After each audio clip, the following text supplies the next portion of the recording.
우리 하나님의 말씀 보겠습니다. 창세기 1장 1절 한 절 말씀입니다. 다 잘하는 말씀이죠. 같이 합독하도록 하겠습니다. 시작. 태초에 하나님이 천지를 창조하시니라. 아멘. 기도하겠습니다. 주님 감사합니다. 아버지 하나님, 말씀 앞에 설 때마다 하나님의 임재와 역사를 기대하오니 주님 역사해 주시고 인도해 주셔서 하나님의 말씀이 피차에 깨달아지는 귀한 은혜의 역사를 허락하여 주시옵소서. 예수님의 이름으로 기도드리옵나이다. 아멘. 우리가 지난 시간에 이어서 계속 살펴보려고 합니다. 태초에 하나님이 천지를 창조하셨다. 그 말씀을 가지고 나누고 있어요. 사람들은 이렇게 말해요. 하나님은 이론적으로 증명되는 분이 아니다. 당연하죠. 하나님을 이론적으로 증명하는 게 아니라 그 증명은요, 모든 변증법은 다 우리의 신앙을 증명하는 거예요. 하나님이 살아계신 것을 사람들이 어떤 형태로 받아들이고 어떻게 경험하느냐, 그걸 증명하는 거죠. 하나님 참 증명하는 거, 유한한 인간이 무한한 하나님 어떻게 증명합니까? 지난 시간에 얘기했듯이 하루살이가 일주일 산다 그래도 100년의 인간의 인생을 어떻게 평가하고 다 안다고 할 수 있겠어요? 하나님과 인간의 차이는요, 완전히 틀리죠. 도저히 우리가 어쩌면 하루살이보다도 못할 수도 있어요. 그런 인생의 기간을 살고 있는 거죠. 하나님은 영원부터 영원까지 계셨어요. 더 웃긴 건 사람들은 우주가 만들어지고 하나님이 있었을 거라고 생각하는데 천만의 말씀이에요. 창세기 1장 1절에 이미 하나님은 존재하셨고 보이지 않는 공간과 세계가 있었던 거예요. 보니까. 그리고 하나님이 천지를 창조하시고 이 땅을 창조하는 이야기들이 2절부터 쭉 전개가 되는 거거든요. 그러니까 이 우주, 눈에 보이는 어마어마한 우주, 그거보다 만들어지기 이전부터 하나님은 존재하고 계셨다는 걸 성경이 말하고 있어요. 자, 왜 하나님의 존재를 믿는가? 우리의 신앙을 정리해 보면 사실은 인간 모두가 종교성을 가지고 있습니다. 사람은 동물들하고 틀려요. 우리 집 강아지가 이쁘지만 그가 하나님을 찬양하고 예배하는 걸 본 적이 없습니다. 그들이 모여가지고 고양이들이 우리 마당에 얼마나 많은지 이제 좀 뻔뻔해진 것 같아요. 고양이들이 처음에 왔을 땐 저를 피했거든요. 다 째려보기만 해도 막 담으로 도망가 그러더니 요즘은 내가 째려보고 막 그래도 느긋하게 걸어다녀요. 네 놈을 몇 년 경험해 왔더니 나 해코지할 사람은 아니다. 이 제비가 또 하나 집을 줬어요. 여기다. 아니 집에 갈 시간 아닌가요? 강남으로 돌아갈 시간인 줄 알았더니 여기에 집을 짓더라고요. 그 새끼들인 것 같아요. 분가한 건지 집이 마음에 안 들어서 짓는 건지 처음에 조그맣게 짓길래 저거 어떻게 해야 되지 했는데 한 지금 그죠? 며칠 되지도 않았는데 거의 전에 집만하게 져놨더라고요. 그리고 이 제비도 같이 사는 사람 알아보나 봐요. 제가 이렇게 마당에 나오잖아요. 그럼 낮게 날아오는 제비들이 있어요. 그죠? 여러 마리 나는데 갑자기 하나가 두 마리가 이렇게 샥 제 근처로 샥 돌아요. 그 우리 집 출신 제비예요. 날 아나 봐. 이 동물들도. 신기해요. 그래서 우리 그 주차장에 초마가 얼마나 좋아요. 거기죠. 지들 집이요. 딴 애들은 못 오게 하고 3마리인가 4마리인가 앉아가지고 얼마나 똥을 싸는지 그냥 차에 그냥 제비똥이 그냥 좀 잘 싸지. 그냥 꼭 손잡이 있는데 거기 그죠. 딱 그 부분이 왜 안 나올라?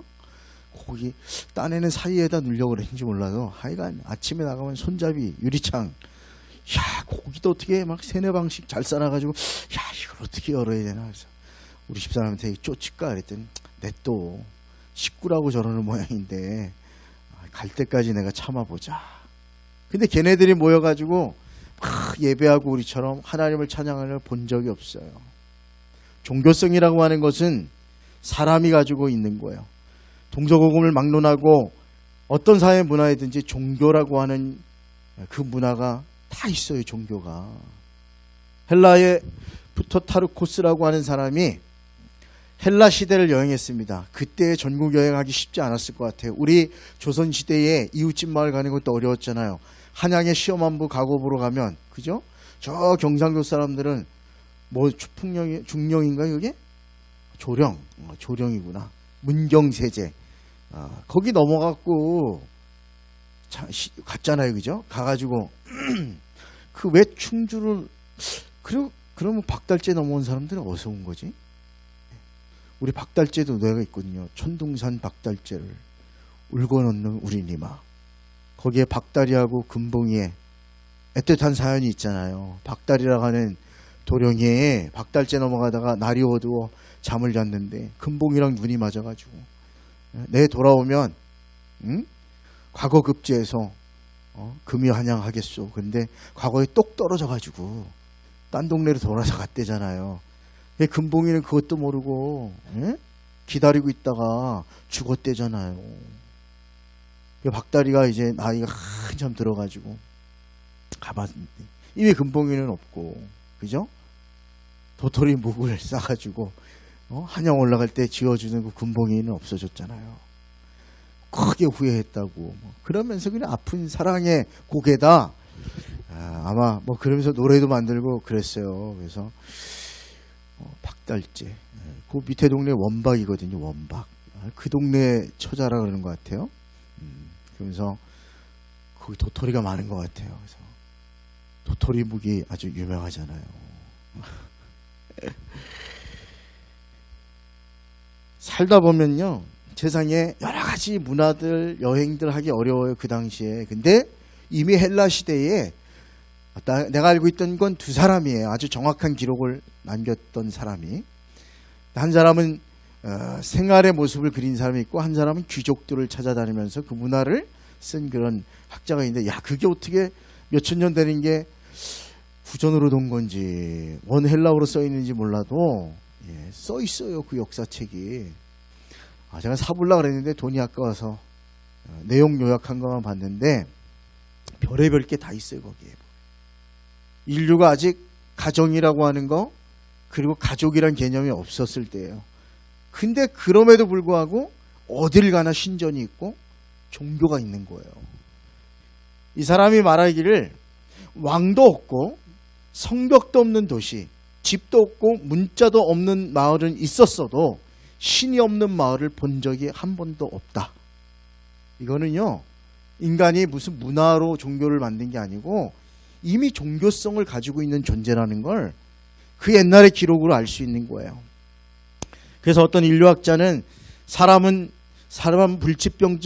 불치병적으로 종교적이다. 이 뭐예요? 종교라고 하는 건 사람이 치유할 수 없다.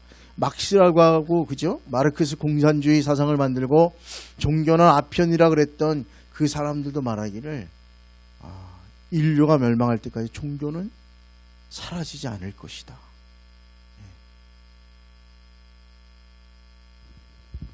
엘리오트라고 하는 사람은 문화는 종교의 화신이다 라고까지 했어요. 그러니까 사람이 만든 문화라는 게 우리가 볼 때는 뭘 만들고 해서 나름대로 그런 계속 내려오는 그런 전통이 있고 가르침이 있고 그렇잖아요. 근데 이 사람이 볼 때는 그게 종교가 몸처럼 눈에 보이는 곳으로 변해서 인류 속에 스며들어 있는 게 문화다. 그렇게까지 얘기했어요. 그러니까 인간에게 종교성을 배제하고는 인간이라고 부를 수 없는 거예요. 전 세계 어디나 이게 뭐 문화가 발전했든 안 했든 저 구석기라고 부르는 그 시절, 옷도 하나 제대로 없이 물고기 채집하고 살았던 그 시절이 있죠. 성경에도 보면 그런 시절이 나오니까 전쟁도 하고 막 그러죠. 동물 키우고 그렇게 살다가 보면은 나중에 동방으로 이동해서 정착 문화를 하잖아요. 농사라는 걸 알았던 거예요. 농사. 그러니까 우리 인류 역사에 보는 거와 비슷한 것 같아요. 성경이. 그래서 보면은 모든 문화는 종교의 변신이다. 그렇게 얘기했어요. 우리 사람에게는 본능이 여러 가지 있잖아요. 식욕이 있어요. 그죠? 먹어야 돼요. 난 40일 금식하는 사람들을 잘 이해 못하는 사람 중에 하나예요. 근데 참 대단한 것 같아요. 처음에 열흘이야 깡각으로 버티겠지만, 그죠? 정말 하나님을 향한 믿음과 하나님이 소명 주셨다는 것, 주님이 아니면 나는 아무것도 아니라는 그 시간들을 거쳐가는 게 쉽지 않을 거예요. 참는 건 한계가 있을 거예요. 그죠? 참는 게 아니고 은혜로 하는 것 같아요. 제가 보니까 적어도 40일 하는 사람들은 참는 게 아니에요. 은혜로 하는 거예요. 은혜로. 대단하죠. 열흘만 해도 대단한 것 같아요. 20일만 해도 대단한 것 같아요. 저는 하나님이 허락을 안 해주셔서 안 합니다. 기도할 거예요. 끝까지 허락해 주지 마십시오. 할 사람만 하세요. 저는 몸이 안 좋아서 그렇게 못할 것 같아요. 금식 기도도 젊어서 해요. 젊어서. 정말 젊어서 뜨거울 때 해야 돼요. 뜨거울 때. 그리고 젊었을 때 몸이 건강할 때 해야 돼요. 담가진 사람들, 그 조절이 안 되는 사람들, 초창기야 고칠 수 있지만 그게 조금 진행된 사람들은 죽습니다. 잘못하면 죽어요. 금식하다 죽은 사람이 꽤 있습니다, 여러분. 그러니까 금식을 끝까지 하는 것도 은혜예요. 금식하다 죽은 사람 제 주변에도 있어요. 그것도 허락하실 때 그 시간에 해야 되는 거예요. 그래서 저는 웬만하면 연세 많이 드신 분들 굳이 하라고 안 합니다. 큰일 납니다. 잘못하다가는. 진짜 하나님이 죽을 각오라고 해야 된다고 하는 걸 주실 때는 하면 되지만 그렇지 않을 때는 그거 쉽지 않아요. 우리에겐 식욕이 있기 때문에 그래요. 먹어야 살기 때문에. 우리에게 또 성욕도 있죠. 명예욕도 있어요. 우리에겐. 그죠? 이 사람들을 사귀는 그런 욕망도 있어요. 사람은 사회적 동물이라고 그러잖아요. 그래서 그런 모든 욕망의 대상이 있어요. 식욕의 대상은 뭐예요? 음식 아니에요. 음식. 요즘 제가 입맛이 없어가지고 참. 좀 빠져 보이지 않아요? 좀 빠져 보이시네? 입맛을 잃으셨구나. 근데 저는 입맛은 없는데 그냥 먹어요. 신기하죠? 밥을 한 그릇 딱 먹고 난 입맛이 없어 더 못 먹겠어 이러면 우리 집사람이 잘했다고. 남들이 비하면 많이 먹은 거라고. 식욕이에요. 식욕. 그죠? 근데 아프거나 그러면 식욕을 잃으면 어때요? 아니잖아요. 근데 사람들은 뭐 먹여줘요? 죽 먹여주잖아요. 왜 먹여요? 먹어야 사니까. 그리고 아주 오래 굶으면 먹을 거에 대한 게 생기죠. 식욕이 돌아오죠. 금식 기도한 사람들이 제일 힘든 건 금식하는 기간이 힘든 거 아니에요. 저도 살이 있어서 할 수도 있을 것 같은데 쫙 빠지고 나서 40일 동안 절대 급하게 밥을 먹지 않잖아요. 그죠? 이 미음 끓여가지고 위에 허연 거 국물만 한 3, 4일 먹잖아요. 처음에. 그리고 약간 이제 국물 있는 아주 조금 그걸 조금씩 먹어요. 그죠? 그렇게 한 열흘은 먹어야 돼요.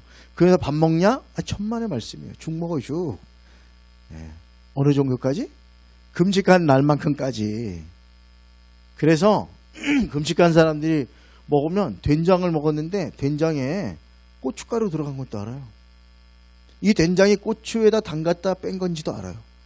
모르거든요. 그냥 된장 맛있다 먹는데 그 모든 그동안 끊었던 그죠? 그 모든 맛이 다 느껴지고 그 냄새도 다 나고 그래서 역겨워서 못 먹는 것도 있고 그래서 보호식을 잘해야 돼요. 잘해야 돼요. 그래서 몸도 회복이 되는 거예요. 근데 굶다가 그죠? 일주일 굶고 갑자기 먹으면 죽어요. 위가 움직이지 않아가지고 막히고 멈춰서 죽어요. 그래서 며칠 굶은 사람은 그렇게 하고 그죠? 햇볕을 안 본 사람도 어떻게 해야 돼요? 바로 해를 봐요? 실명이에요. 그 순간. 그래서 광산 같은 데 옛날에 무너졌을 때 갇혀 있으면 안대를 해가지고 다 구출하는 거예요. 보는 순간 실명이에요. 실명. 망막에 새까만 데 있다가 빛을 쫙 보는 순간 이 망막에 있는 그죠? 까만 망막 세포들이 죽는 거예요. 바로. 그래서 적응하는 게 오래 걸리잖아요. 그렇게 보호식도 그래요. 식욕도 그래요. 성욕도 이성에 대한 대상이 있어요. 사교욕이나 이런 것들도 친구라고 하는 대상이 있습니다. 그리고 우리의 육체 중에 감각하는 기관들이 있잖아요. 눈, 보는 거예요. 코, 냄새 맡는 거예요. 귀, 듣는 거예요. 여보 이거 왜 만들었을까요? 하나님이. 눈으로 볼 수 있는 대상이 있으니까 만든 거예요. 눈으로 볼 일이 없는 대상이 없다면 눈이 있을 필요가 없잖아요. 귀는 왜 있어요? 들어야 될 게 있는 대상이 있으니까 귀가 만들어진 거예요. 입은 왜요? 먹어야 되니까. 이 눈, 코, 이 감각, 오감을 느끼는 모든 기관도 그것을 느끼는 대상이 있어요. 그렇다면 사람이 종교성을 가지고 있단 말이에요. 그건 대상이 뭐예요 그럼? 하나님이어야 되는 거예요. 근데 많은 사람들이 하나님을 향해 종교성을 갖도록 창조되었는데 하나님을 보지 못하니까 어둠 속에 있으니까 자기보다 더 큰 거, 큰 나무 같은 거 보면 종교성이 움직이잖아요. 뭔가 있을 것 같지 않아요? 저 어렸을 때 우리 외갓집 동네 가면 선앙당 있었어요. 선앙당. 선앙당 가보니까 그 안에 용왕인지 뭔지 그려져 있더라고요. 그리고 이렇게 헛간문처럼 있는데 잘 잠궈져 있어요. 왜냐하면 그 나무 밑에서 언제 날이 되면 아마 동네 어른들이 모여서 제사 지냈던 것 같아요. 그리고 어떤 날 가보면 촛불도 켜져 있어요. 안에 누가 이렇게 관리를 하나 봐요. 초도 있고요. 거기에 이렇게 생긴 용왕 할아버지, 여기에 호랑이도 있었던 것 같고 이런 그림이 이렇게 있는데 왠지 같이 형들이랑 가는데 혼자 가면 섬뜩해요. 그 그림 또 눈도 저처럼 부리부리하잖아요. 막 이렇게 두려움이 사람들. 거기다 그 나무들이 얼마나 그 느티나무 같은 게 얼마나 거기다 빨간 거 뭐 허연 거 매놓고 노란 거 매놓고 돌 싸가지고 그죠. 거기 안에 촛불도 있고, 야 떡도 있고 어떤 날 가면 누가 거기서 제사 드리는 거지, 비는 거죠. 뭐 소원이 있으니까. 그 종교성이에요. 거기다 대고 비는 거예요. 큰 산 같은데 계룡산이 전국에서 유명한 신내림 받는 데라며요. 오, 유명한 산이 있어요. 한번 가봐야 되는데 계룡산. 지나다니기만 해보고. 제가 알고 있던 정감록의 8승지지 중에 하나가 여기 계룡산이요. 나중에 세계가 망해도 살아남는 8가지 땅이 있어요. 정감록에. 그 중에 하나가 계룡산이니까 신령한 산이요. 어쩌면 또 거꾸로 얘기하면 옛날에 엄청 오지라고 할 수 있는 거죠. 진짜 아주 골짜기 험한 곳이에요. 저기가. 거기에 무당들이 신내림 받으려고 가는데 제가 무당이 신내림 받는 그런 곳들을 산에 올라가다 봤는데 바위를 딱 봤는데 바위가 똑바로 안 생기고 이렇게 꺾여가지고 올라가는 바위들 있잖아요. 밑에 이렇게 굴같이 거기에 촛불도 있고 거적대기도 깔려있고 어떨 때는 잘 해놨어요. 돌도 싸서 해놓고 촛불을 켜놓고 있는데 거기 와서 무당이 기도하면 아주 그냥 강력한 신이 임한다고. 근데 내가 이렇게 보니까 제가 목사인데도 불구하고 음산한 기운이 있는 것 같아요. 왜? 우리 마음에 좀 어두컴컴한 그런, 야 저기 혼자 가면 찝찝하겠다 뭐 이런 마음 있잖아요. 그런 마음이 들 정도로 뭔가 우리의 종교성에 그걸 자극하더라고요. 그러니까 사람들이 거기 가서 숭배합니다. 무엇인가를 숭배하는 마음, 종교성은 모든 사람이 다 가지고 있어요. 아니 나는 무신론이야 하는 사람마저도 그 무신론을 신봉하고 있는 거예요. 사실은 그 종교성을 가지고 있는 거예요. 안셀름이라고 하는 사람이 사람들이 느끼는 생각들, 그거하고 하나님을 느끼는 생각이 틀리다는 걸 알았어요. 다른 것들은 경험해야 하는 거예요. 그리고 깨닫게 되는데 신의 존재는 알려주지 않아도 그들이 무언가 나보다 더 큰 뭔가 형용할 수 없는 그런 존재가 있다라고 하는 사실을 사람들이 다 가지고 있다는 사실을 그가 찾아냈어요. 알아냈어요. 그것이 하나님을 믿는 사람이든 우상 숭배하는 이방인이든 어느 누구든 보니까 다 종교성을 다 가지고 있다는 것을 보았어요. 그가 결론 내린 건 그래서. 그래서 하나님은 살아계신다. 종교성이 있는 이유가 있겠죠. 인류가 태어나면서부터 있는 거예요. 이게. 동물과 틀린. 신기하죠.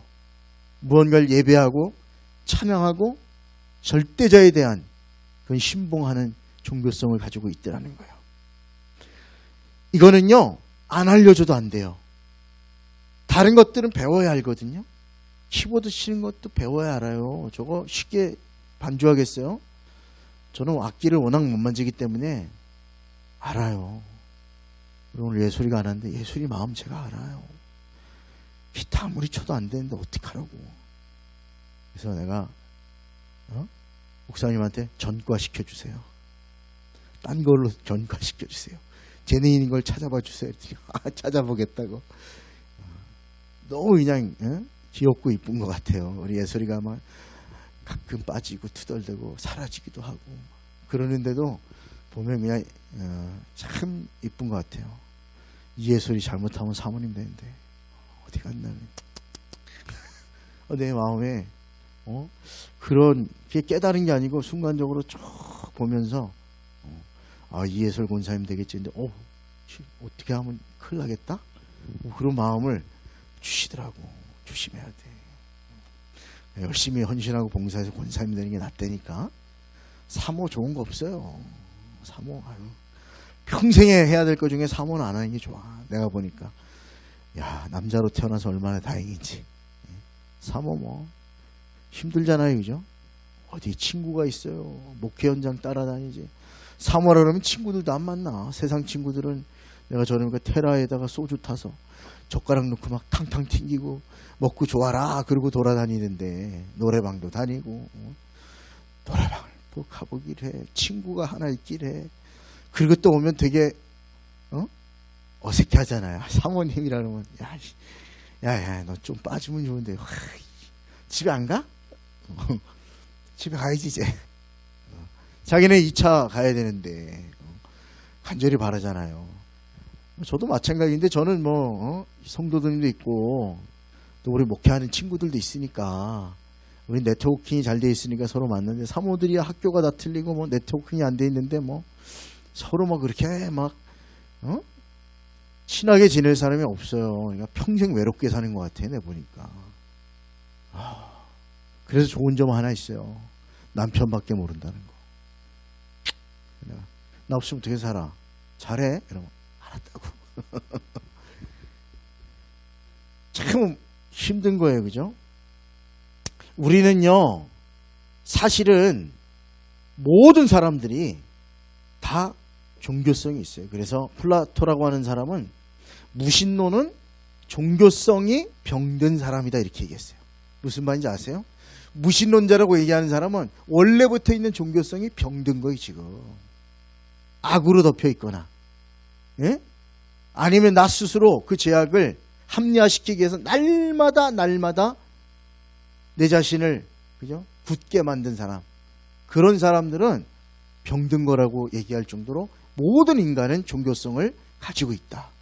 이게 성경이 말하고 지금까지 했던 거예요. 두 번째로, 인간에게는 양심이라는 게 있어요. 임마누엘 칸트가 얘기했잖아요. 그죠? 하늘에도 별이 있듯이 인간의 속에는 도덕적 의식, 양심이 있다. 이 양심은 누가 만들어준 게 아니에요, 여러분. 원래부터 인간이 가지고 있는 거예요. 그래서 이것이 선한 것인지 나쁜 것인지 여러분 구별해요, 못해요? 구별해요. 다 구별해요, 여러분. 세상 사람들은요.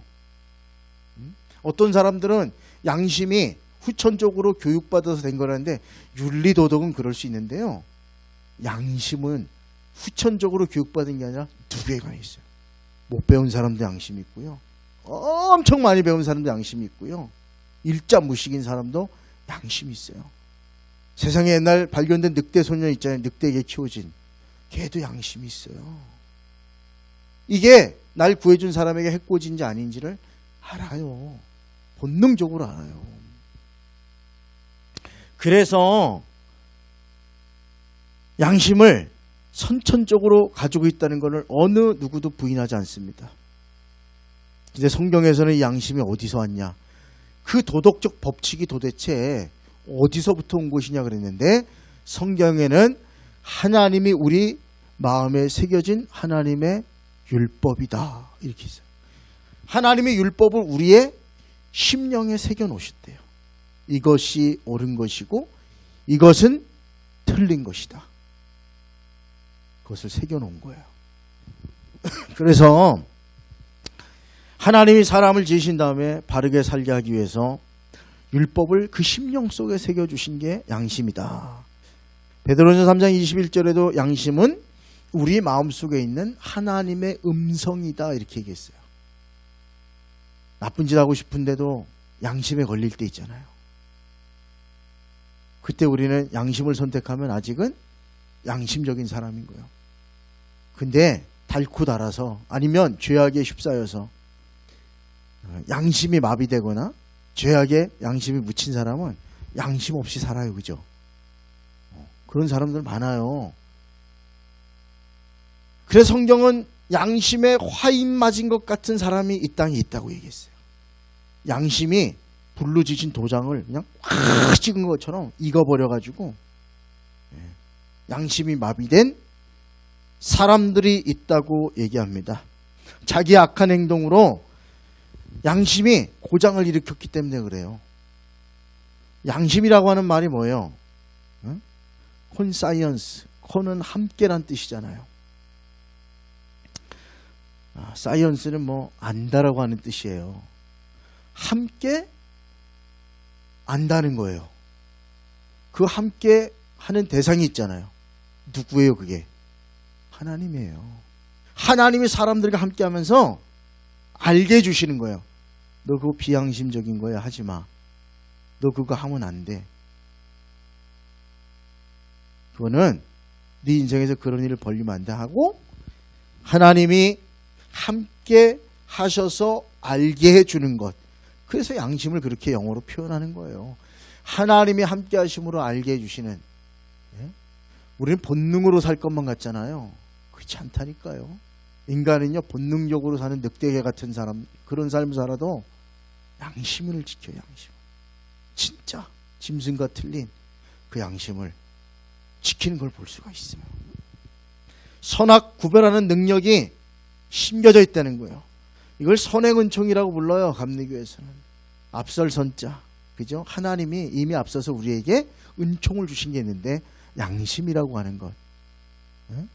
하지 말아야 될 것, 할 것을 본능적으로 근본적으로 구별할 수 있는 것을 우리 심령에 새겨 놓으셨다라고 하는 거예요. 공부해서 하는 게 아니에요. 사람이 가르쳐서 하는 게 아닙니다. 그래서 건전한 판단력을 가진 사람은 누구에게나 신인식의 감각이 심겨졌어요. 이게 선행은총이 뭐냐면 내게 내 외에 다른 신적인 존재가 있다는 걸 알기 때문에 그 두려움, 그리고 그분이 함께하면 이건 해서는 안 된다라고 하는 그 생각들을 양심이라는 걸 통해서 주고 계신 거예요. 인간이 하나님의 형상 가지고 만들어졌는데 타락을 했어도 전적 타락을 얘기하는데 사실은 선행 은총이 남아있어요. 우리 감리교에서 아주 작게. 그러나 그 은총 가지고는 안 되는 거예요. 왜냐하면 죄의 본능이 더 크기 때문에 양심을 삼켜버려.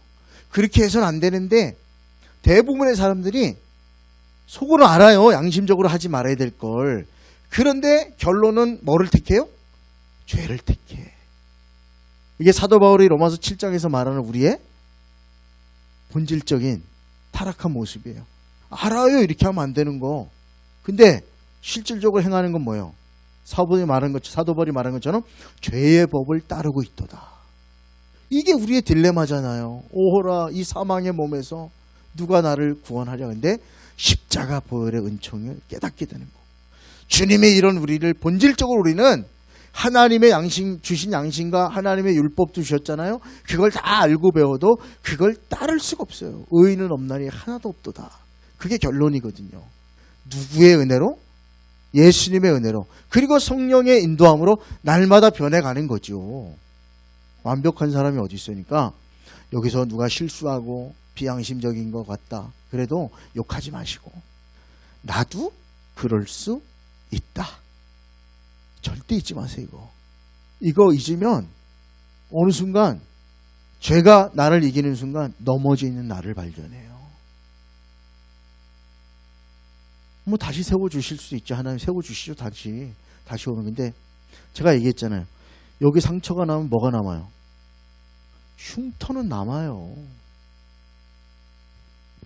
날마다 흉터 볼 때마다 내가 그때 왜 그랬지?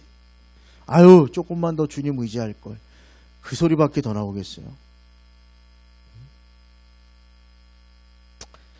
인간에게는 어리석은 사람은 하나님이 없다라고 시편 14편 1절에 말하는 것처럼 처음에는 신이 없다고 자꾸만 자기 양심의 소리에 귀를 딱 닫는데 근데 어느 순간은 이 눈을 스스로 뜰 수 없게 되는 거예요. 어둠의 세상 속에 양심의 소리도 다 잊어버리고 그렇게 살다가 가는 거잖아요. 크리스마스 선물입니까? 스크루지 할아버지. 어릴 때 젊었을 때 여자랑 돈이 없어갖고 사랑하는 이랑 헤어지고 나서 돈만 벌어야 악착같이 벌어가지고 진짜 악착같이 벌었잖아요. 동업하던 사람이 유령으로 나타났잖아요. 크리스마스 날, 전날. 그때도 자기 조카인가?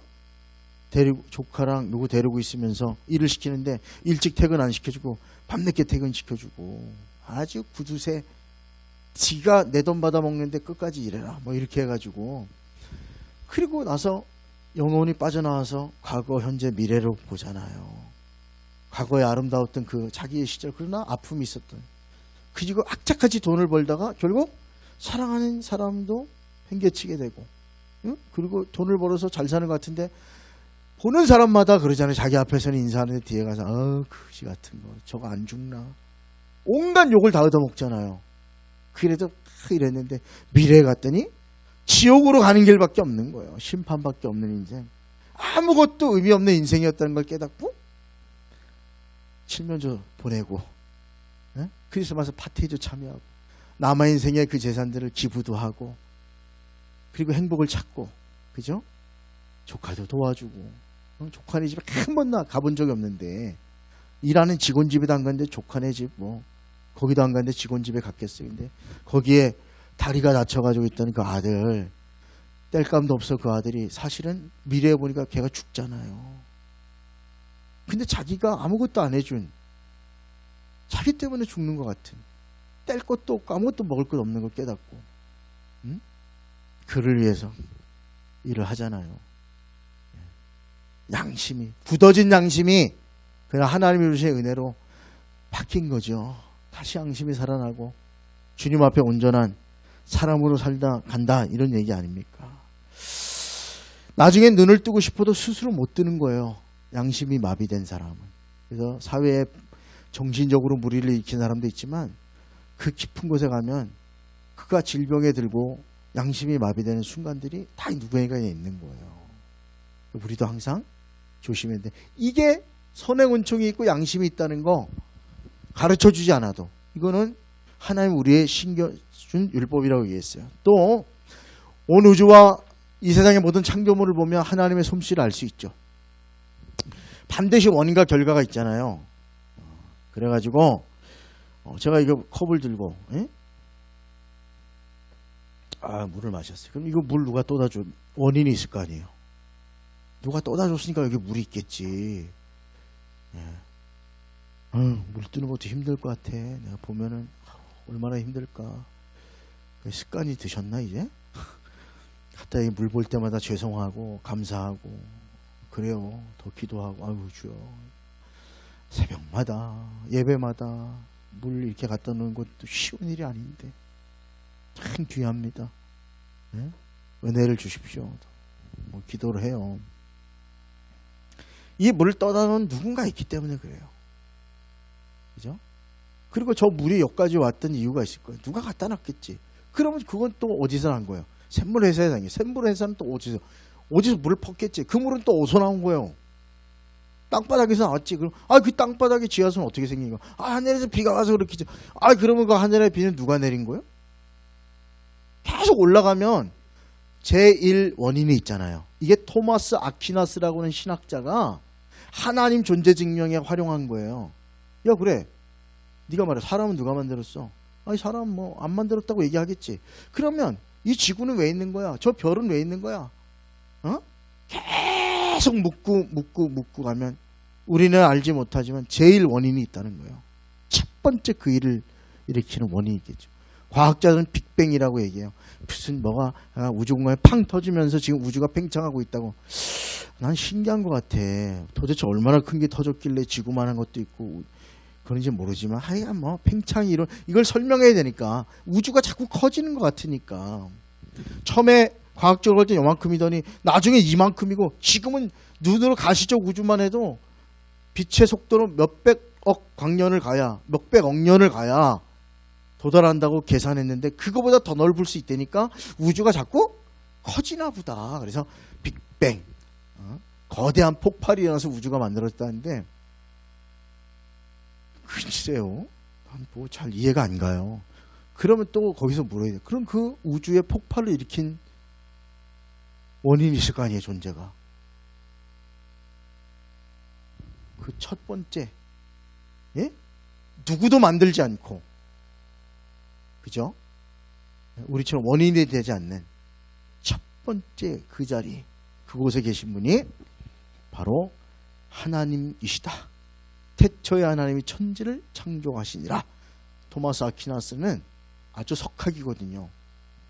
중세의 최고의 석학, 신학대전이라는 책을 썼는데 그건 번역도 안 됐을 것 같아요. 거의 이만한 두께로 50내권이라는 것 같은데, 예, 거기서 그가 제일 원인, 첫 번째, 이 모든 것이 존재하게 했던 원인이 있을 거 아니야. 다 원인이 있는 거 아니냐. 이것도 뭐 원인이 있고 다 만든 사람이 있고 쭉 따라가다 보면 그가 바로 하나님이라. 이 지구도 그죠? 영원전부터 있던 게 아닌 걸 알잖아요.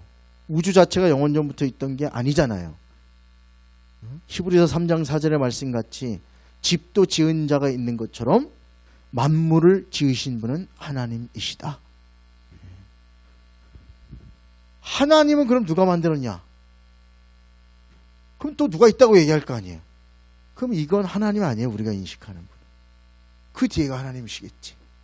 그 뒤에가 하나님은 성경에 말하기를 하나님은 너희가 알 수 없다. 그분은 스스로 존재하는 자니라. 답이 그거예요. 그래서 누가 만든 창조물이 아니라 세상 이 우주 다 누가 만든 거예요 지금. 네? 그분이 만든 거예요. 그래서 로마서 1장 19절에 하나님을 알만한 일이 사람에게 환하게 드러나 있습니다. 하나님께서 그것을 환히 드러내 주셨습니다. 이 세상 창조 때부터 하나님의 보이지 않는 속성, 곧 그분의 영원하신 능력과 신성이 사람이 그 지으신 만물을 보고서 깨닫게 됩니다. 그러므로 사람은 핑계댈 수 없습니다. 로마서 1장 20절 말씀이에요. 세상의 모든 원인 만들어진 이 창조에 지금 내 눈에 보이는 것만 뭐 그러지 말고 저 삼라만상 저 우주를 보면 핑계댈 수 없대요. 사람은. 저거 우리가 만든 거 아니잖아요. 우리가 만들었어요? 천만의 말씀이에요. 이 지구상에 있는 것도 우리가 만든 거 없어요. 발견해서 유용하게 쓰는 거지. 전기 원래 있었어요. 원래 다 있는 거예요. 지금 우리가 못 발견한 것도 되게 많을 거예요. 그죠? 앞으로 과학이 발달하면 더 될 것 같은데 문제는 과학이 발달하는데 잘못 발달해가지고 지금 AI 로봇으로 가면서 사람이 주인인데 이제 사람이 뭐라 그래야 돼요? 떨려져 나게 생겼어. 공장도 로봇가 다 할 거예요. 로봇가. AI가 알아서 다 할 거예요. 그죠? 우리 없어질 직업 되게 많아요. 그죠? 의사들도 거의 없어진다고 그래요. 여러분 아세요? 의사보다 AI가 질병의 확률을 의사는 한 70%? 맞추면 명의래. 명의. 근데 걔는 90%가 더 돼요. 응? 앞으로 더 될 거예요. 그죠? 빅데이터를 가지고. 그리고 거기에다가 피만 집어넣어도 싹 데이터를 가지고 이 사람 무슨 질병이 있고 뭐가 있고 암이 있고 무슨 암이다 그것도 다 나올 거예요. 그리고 처방전도 나오는데 처방전도. 수술은 어떻게 해요? 수술도 지금은 손 가지고 하는 의사들이 대단한데 조금 있으면 로봇 수술 있잖아요. 지금 뭐 복강경하고 뭐 그 정도밖에 안 되잖아요. 그 복강경도 되게 많이 발전했어요 지금. 그거보다 더 AI 자체를 운용하는 의사가, 그러니까 이 의사의 이 손이 필요 없는 거죠. 기계를 다룰 수 있는 기술. 그 의사라는 직업도 희한하게 변할 거예요. 신기하죠. 살아남는 직업은 변호사 같은 건 살아남대요. 사람끼리의 문제를 해결하는 게 AI 가지고 사람들이 만족 안 하니까 변호사에서 하는 그 일들 없어질 직업이 되게 많아요 지금. 생산직 근로자들은 다 없어요. 이게 뭐냐면 완숙된 숙련공들이 아니라 그냥 기초적인, 그죠? 이것만 할 줄 알면 되는 기초 노동자들의 일자리가 앞으로 10년 안에 다 뺏길 거래요. 뭐 먹고 살아야 돼요? 그동안 공장 다니면서 이거 하는 생산단이 이거 할 줄 알아갖고 먹고 살았는데 기계가 다 한다니까요. 이제 판단 다 하고. 그럼 뭐 해요? 집에 가 놀아야지. 그럼 재화가 없잖아요. 돈이. 버는 사람 벌고. 그래서 재화의 돈의 재분배가 되는 사회가 되지 않으면요. 다 죽어요. 이제. 가난한 사람 살아날 길이 없어요. 그죠? 이 시절이 지금 왔어요. 저도 AI 이거 하면서 뭐 검색이나 해주는 거겠지 했는데 지금 제가 활용해 보니까 장난 아니에요. 논문 하나 쓴 것도 진짜 웃겨요. 이런 거에 대해서 제목을 주고 박사 논문의 형식으로 1장 이렇게 해라 그러면 쫙 나와요. 돈 내고 하는 AI. 그리고 나서 거기다가 집어넣어요. 이것을 이 구분을 시카고식으로 바꿔줘라 그러면 싹 바꿔요. 그리고 1절에 현대사회의 이익가 도대체 뭐냐? 그러면 5가지를 쫙 제시해줘요. 양극화, 지구온난화, 내가 뭐 기억나는 게, 그 다음에 극단적, 양극단주의, 그죠? 정치적 가짜뉴스와 선동, 광장정치, 우리나라의 경우는, 그렇게 하고 AI, 인공지능을 통한 일자리 상실, 인간성 상실, 그 AI에 대한 활용의 윤리적 문제 쭉 뽑아줘요. 그거 하나를 가지고 일본에 그러면 양극화 문제가 도대체 한국에 얼마나 많냐 그러면 뉴스 뭐 이런 걸 찾아서 쫙 찾아줬죠. 우리가 하는 건 뭐야? 우리 사진 올리고 지브리 형식으로 바꾸죠. AI 지금 그거 유행이라 하잖아요. 그 수준을 넘었어요. 내가 생각하기에는 3D 그 있잖아요. 프린터 꽤 좋은 거 갖다 놓고 아마 AI하고 협작하면 나올 것 같아. 이제 집도 짓잖아 AI. 이제 그 기술이 이제 나오기 시작해요. 예, 집을 짓더라니까요. 집을. 예. 우리도 알아볼까 그러는데 우리나라에 한 군데 있더라고요. 딱 설계도 집어넣으면 아시죠? 기계가 해가지고 판넬 여기 들어가는 거 뭐 이거 다 짜가지고 한 트럭에 싣고 와서 그냥 줘요. 앞으로는 기계도 그죠? 이제 미국에서 개발됐다는데 시멘트 공구리 치시잖아요. 요즘 기술자잖아요. 그거 이제 보니까 앞으로 뭐 어떻게 발전할지 모르지만 일단 하나 성공했더라고요. 시멘트 공구리의 강력과 조정을 다 해가지고 AI가 삐 기계를 딱 설치하는 이 런을 따라서 집을 만들어요. 집을 만들더라니까요. 저 한 25평 30평까지는 짓는데요. 근데 그게 건축허가 날지는 모르겠지만 철근이 안 들어가는데 안 무너지는 사람들인데 그때 시멘트에 무슨 장난을 했는지 모르는데 안 부서진대요. 망치로 쳐도 차로 박아도 안 넘어진대요. 신기하죠. 이제 건축하시는 분들도 사라질 수가 있어요. 이제 다 작아져요. 우리나라도 한 군데 있더라고요. 기계로 다 도면 다 해가지고 와서 기술자들이 그냥 붙이기만 한 달이면 짓는다. 한 달. 웬만한 건 크게 짓는 거. 그거 어디를 제일 많이 지으면 휴게소가 그 형식으로 지어진 데가 있대요. 이렇게 꿀꿀하게 멋있게 이런 어디 휴게소라 그러더라. 야 이제 뭐 사람이 손댈 게 없는 농사도 이렇게 스마트팜 이렇게 하는데 지금은 스마트팜 아니잖아요. 사람이 하는데 이제 바뀔 수도 있어요. 어휴 이거 윤리적으로 지금은 사람들 모여서 재고해야 돼요. 사람의 일자리 모든 것들 뺏어야 되냐 마느냐. 응? 근데 아무리 이렇게 사람이 대단한 존재인 것 같고 이래도요. 거기에 문제가 있고요. 여러 가지 일들이 있어요. 그냥 발견해서 쓰는 거예요. 사람은 대단한 것 같잖아요. 이 세상에 차가 우리나라에 몇 대나 될 거예요? 한 1000만 대 되겠죠? 지금은 집집마다 한 대씩 두 대씩 있으니까.